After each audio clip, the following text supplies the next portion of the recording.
G'day friends, this is George and I'm delighted to give you a message of hope on this very first day of March 2026.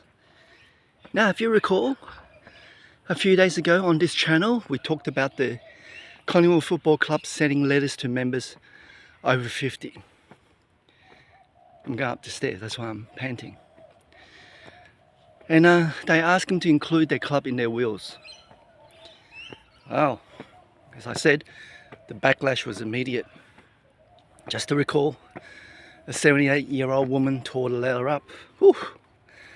A supporter fighting leukemia received one letter, and really, the whole thing left a sour taste. But I don't want to dwell on that today, because today I want to tell you about a man who did the complete opposite. His name was Charles Robinson. Now Charles Robinson never sent a letter like that. From everything I can gather about this man, and I admit I'm reading between the lines of what his nephew shared publicly, he strikes me as someone who would never have thought of doing that.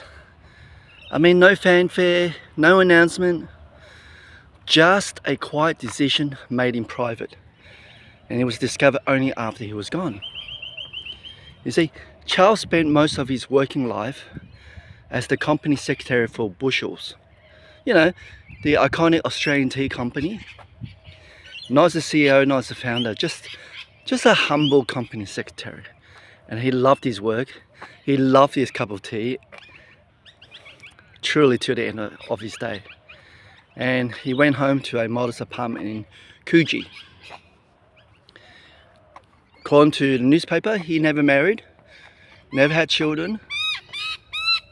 What is that bird? Screeching.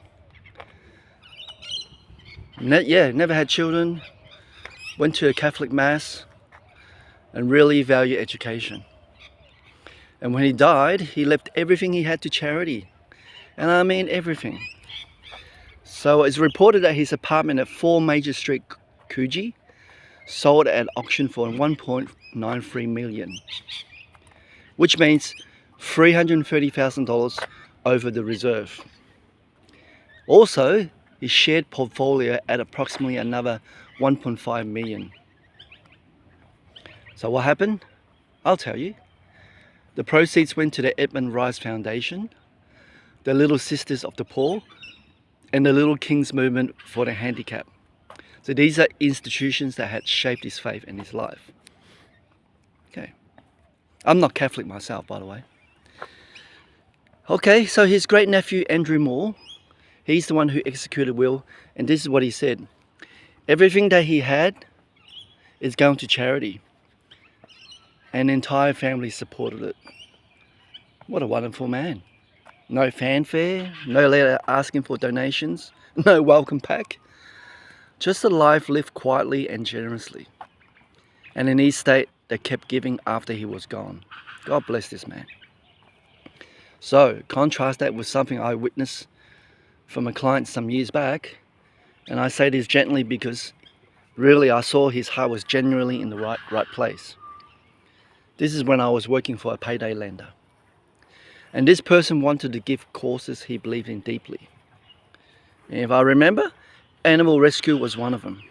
Yeah, I vaguely recall dogs specifically. Anyway, beautiful impulse. But you know what? He didn't have the funds available, so he borrowed money to give. Okay? I understand impulse. I genuinely do. Generous heart is a beautiful thing and God honors it, right? But borrowing to give truly isn't stewardship. I'm guessing he wasn't a Christian. I mean, if you're borrowing, it's generosity that transfer a burden onto your future self and potentially onto your family, because you're borrowing future money that you don't have today. Now, Charles Robinson gave from a lifetime of quiet accumulation. My client instead gave from the money that wasn't yet his. Same desire, but completely different wisdom. Correct? Which brings me to one of the most honest things that Apostle Paul ever wrote, which is Philippians chapter 4, verse 11. Have a listen to this. He said, I have learned in whatever situation I am to be content. I have learned. Not I was born with contentment. Not contentment arrive when my circumstances improve. He didn't say that. Learned. And that was through hardship, through abundance, through prison, through shipwreck. That's pretty much the story of Paul after he got converted. Paul is saying this quality doesn't come naturally to any of us. How true is that? It is acquired slowly through the school of trusting God in every reason. And each one of us who believe in God, trust in Jesus, have that ability to do it. I also want to mention 1 Timothy chapter 6, verse 6. It said, godliness with contentment is great gain.